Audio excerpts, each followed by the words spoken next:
When we think of ancient Rome, we imagine civilization at its peak. Marble temples, powerful senators, and disciplined legions conquering the known world. But beneath that polished legacy lay something darker, something wild. Rome didn't just build an empire with logic and order. It pulsed with madness, superstition, and sacred chaos. This was a civilization that worshipped through blood, honored the dead with silence and beans, whipped women in the streets for fertility, and stood beneath bulls to be baptized in gore. These weren't hidden cults. These were state-sponsored rituals, endorsed by emperors, celebrated by citizens, woven into the heartbeat of the city. If you think you could walk Rome's streets and feel safe, think again. These festivals weren't entertainment. They were transformation. Survival meant surrendering your senses. This is not the Rome of textbooks. This is the Rome you were never meant to see, and it begins with the wildest week of all. If Rome was known for its rigid discipline and strict social order, Floralia was the festival that flipped the script entirely. Celebrated every spring, from April 28th to May 3rd, Floralia was a rowdy, vibrant ode to Flora, the goddess of flowers, fertility, and renewal. But this wasn't your typical polite flower festival. It was a full-blown carnival of chaos, color, and uninhibited desire. Floralia unleashed the city's hidden passions. Streets overflowed with petals and garlands. Bright, multicolored garments replaced the usual austere white and earth tones worn by Romans. Everyone, from senators to commoners, donned flower crowns and let loose. The air buzzed with laughter, flirtation, and the unmistakable scent of spring in full bloom. The festival's entertainment was equally raucous. Instead of dignified tragedies, the stage was filled with bawdy comedies, packed with lewd jokes, political satire, and ribald humor. Prostitutes were welcomed openly, often appearing nude on stage, a stark contrast to their usual marginalization. Floralia broke down social taboos, giving permission for behavior that was normally frowned upon. Animal hunts at the Circus Maximus echoed this spirit of playful disorder. Rather than fierce gladiators clashing to the death, wild goats and hares were released, symbolizing fertility and untamed nature. The crowd roared as these creatures dashed across the arena, a whimsical reminder that springtime was a time for life and renewal, not just bloodshed. What made Floralia truly remarkable was its inclusivity. Women played a central role, both as performers and celebrants, highlighting fertility not only as a biological function, but as a cultural force vital to Rome's survival. For an outsider, Floralia might seem like madness, a blend of religious celebration and carnival gone wild. But for Romans, it was a vital release valve, a seasonal reminder that life was about more than duty and control. If Floralia was the wild burst of spring, then Saturnalia was the full-blown carnival of winter, a week where Roman society flipped upside down and turned tradition on its head. Celebrated every December 17th through 23rd, Saturnalia was the ultimate social rebellion wrapped in festival spirit. At its core, Saturnalia honored Saturn, the god of time, sowing, and abundance. But the real star of the show was chaos. For 7 days, Rome became a playground of topsy-turvy customs. The city's usual rigid hierarchies were smashed. Slaves dined with masters, roles were reversed, and everyone, regardless of status, joined in the revelry. Imagine the master serving his slave at the table, the law taking a holiday, and public behavior swinging wildly from decorum to outright silliness. Gambling, usually illegal, was suddenly encouraged. The streets filled with laughter, loud music, and a sense of joyous anarchy. People wore colorful clothes instead of their usual somber togas, and party hats known as pile popped up everywhere, signaling a license to misbehave. One of the most famous Saturnalian traditions was the appointment of a king of Saturnalia, often a lowly slave or commoner, who ruled the festivities, issuing absurd commands like "sing naked" or "drink till you drop." This role reversal was more than just fun. It was a symbolic break from the everyday order, a ritualized release valve for social tensions. The festival was also marked by lavish feasts, gift-giving, and the lighting of small candles called serai, symbolizing hope as the days began to lengthen after winter's solstice. Decorations of greenery and wreaths filled homes and public spaces, turning the city into a winter wonderland of light and life. But beneath the surface fun, Saturnalia had a serious message. Life's balance depended on chaos as much as order. By temporarily inverting social norms, Romans reminded themselves of humility, the fragility of power, and the universal need for joy. Surviving Saturnalia meant embracing contradiction, joy and chaos, freedom and discipline, sacred ritual and raucous fun. It was Rome's way of reminding itself that beneath all the power and order beat a wild, unpredictable heart. If Saturnalia was all about raucous fun, Lemuria was its eerie, unsettling shadow, a festival that pulled Rome into silence and fear. Held on May 9th, 11th, and 13th, Lemuria wasn't a party. It was a ghost hunt, a ritual to keep the restless dead from haunting the living. Romans believed the dead didn't always rest peacefully.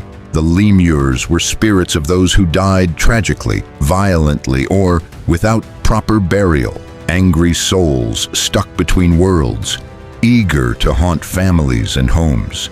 These weren't kindly ancestors remembered with love, but malevolent shades who could bring misfortune, disease, and terror. During Lemuria, Rome turned inward. No public events, no weddings, no temple ceremonies. The city seemed to hold its breath. Families took to performing secret, hush-hush rites at home, led by the paterfamilias, the household head, who became a spiritual gatekeeper for the living. The ritual itself was eerie. At midnight, barefoot and silent, the paterfamilias would cleanse his hands 3 times, then walk the dark house carrying black beans, but not to eat. These beans were a ghostly bait. Tossing them over his shoulder one by one, he'd chant 9 times, "With these beans I redeem me and mine." The beans were believed irresistible to the dead, luring them away from the living. The catch? Complete silence was mandatory. Not a whisper, no footsteps, no lights. Even family members dared not speak. Any noise might summon the spirits closer instead of banishing them. Once the beans were cast, the paterfamilias would clang bronze pots together, shouting 9 times, "Ghosts of my fathers and ancestors, be gone." The clang of metal was no accident, a fierce sound to frighten the shadows and drive them off. This ancient ritual still whispers through modern traditions, a reminder that sometimes the past isn't buried but waits in the silence, demanding acknowledgement. If Lemuria pulled Rome into darkness, Lupercalia exploded it back into raw, primal energy. Celebrated every February 15th, Lupercalia wasn't about polite rituals. It was a wild festival of fertility, purification, and animal sacrifice that pulsed with blood, lust, and untamed life. Legend says it all began in the Lupercal cave on Palatine Hill, where the founders of Rome, Romulus and Remus, were nurtured by a she-wolf. So it's fitting that Lupercalia honored Lupercus, the wolf god of shepherds and fertility. This festival was all about embracing the wild animal inside every Roman, fierce, untamed, and utterly necessary. The day kicked off with brutal sacrifices. Goats and a dog were slain by the Luperci priests, who smeared their foreheads with blood, then wiped it away with milk-soaked wool. That stark red and white contrast symbolized purification through life and death, the violent cycle that kept Rome alive. Next came the infamous whips, The Luperci took strips of the goat's freshly skinned hides, called februa, and sprinted naked or nearly naked through the streets, lashing at anyone brave enough to stand in their path. Women lined up for the lashes, believing the sting would boost fertility and ease childbirth. It was public, it was intense, and it was no joke. But Lupercalia wasn't just about blood and pain. It had a playful, chaotic side, too. Young men and women would draw names from a jar, pairing off for the festival. These temporary matches ranged from innocent flirtations to full-on romantic escapades. This messy, carnal festival has even been linked to the origins of Valentine's Day, as Christianity tried to replace Lupercalia's raw energy with roses and courtly love. Some of its wild spirit lingered in modern celebrations. If you ever wanted to experience ancient Rome's heart-pounding raw, Lupercalia was it. While Lupercalia celebrated raw passion, Robigalia was born from pure terror. The fear that Rome's crops would rot before harvest. Held every April 25th, this festival was a desperate plea to Robigus, the god of grain disease, begging him not to destroy the empire's food supply with deadly rust and mildew. Imagine the stakes. One bad harvest could mean famine, riots, and the collapse of an empire that fed millions. Robigalia wasn't just religious ceremony. It was survival insurance, a collective ritual to ward off agricultural disaster. The festival began with a solemn procession from Rome to a sacred grove 5 miles outside the city. Citizens, priests, and officials marched together, carrying offerings and prayers. But this wasn't a joyful parade. Tension filled the air as everyone understood what hung in the balance. At the grove, the real drama unfolded. A priest called the Flamen Quirinalis performed the central sacrifice. A red dog and a sheep. Their blood spilled to appease the hungry god of crop disease. The choice of a red dog was deliberate. Its color matched the rusty blight that could devastate wheat fields. A symbolic offering of like for like. But Robigalia had a lighter side too. After the blood ritual came athletic competitions, foot races that celebrated youth, strength, and the hope that comes with spring planting. These games weren't just entertainment. They were prayers in motion, expressions of confidence that the crops would survive and thrive. What made Robigalia uniquely Roman was its blend of terror and hope, sacrifice and celebration. It acknowledged that civilization balanced on a knife's edge, one fungal outbreak away from chaos, while maintaining faith in the god's protection. For Romans, surviving Robigalia meant confronting their deepest agricultural fears while celebrating the resilience that built an empire. If Robigalia feared crop failure, Vestalia faced an even more terrifying prospect: the death of Rome's sacred flame. Celebrated from June 9th to 15th, Vestalia honored Vesta, goddess of hearth and home, whose eternal fire was believed to protect the entire empire. But this wasn't just symbolic protection. Romans truly believed that if the flame died, so would Rome. The festival's heartbeat in the Temple of Vesta, where 6 Vestal virgins tended the sacred fire day and night. These weren't ordinary priestesses. They were Rome's spiritual guardians, chosen as children and bound by vows of chastity for 30 years. Their purity was thought to maintain the flame's power, and any violation meant death by live burial. During Vestalia, the normally closed temple opened to women who came barefoot to offer food, flowers, and prayers directly to the goddess. This was one of the few times Roman women could participate in major religious ceremonies without male intermediaries, making Vestalia a rare celebration of female spiritual power. But the festival had a darker edge. The Vestal virgins faced their most dangerous week. If the sacred fire flickered or died during Vestalia, the responsible virgin faced horrific punishment. She would be stripped naked, whipped, and buried alive in an underground chamber with only bread and water, left to die slowly as Rome's spiritual contamination was purged. The pressure was immense. Citizens watched anxiously as the Vestals tended their flame, knowing that Rome's fate flickered with every ember. Prayers filled the air, offerings piled high, and tension gripped the city until the festival's safe completion. Vestalia exposed Rome's spiritual vulnerability. Beneath all its military might and political power lay a deep belief that divine favor was fragile, requiring constant vigilance and sacrifice to maintain. Surviving Vestalia meant trusting in female purity and sacred fire, while confronting the terrifying possibility that Rome's protection could vanish in an instant. While Vestalia preserved sacred purity, Venalia celebrated sacred intoxication, held twice yearly, April 23rd and August 19th. These wine festivals honored both Jupiter and Venus, transforming Rome's streets into rivers of wine, song, and divine madness. The spring Venalia Priora marked the opening of the previous year's wine jars, while the autumn Venalia Rustica blessed the new grape harvest. But these weren't gentle wine tastings, they were explosive celebrations where alcohol became a gateway to the divine, and drunkenness was considered holy communion with the gods. Romans believed wine carried divine essence. When they drank, they weren't just consuming alcohol.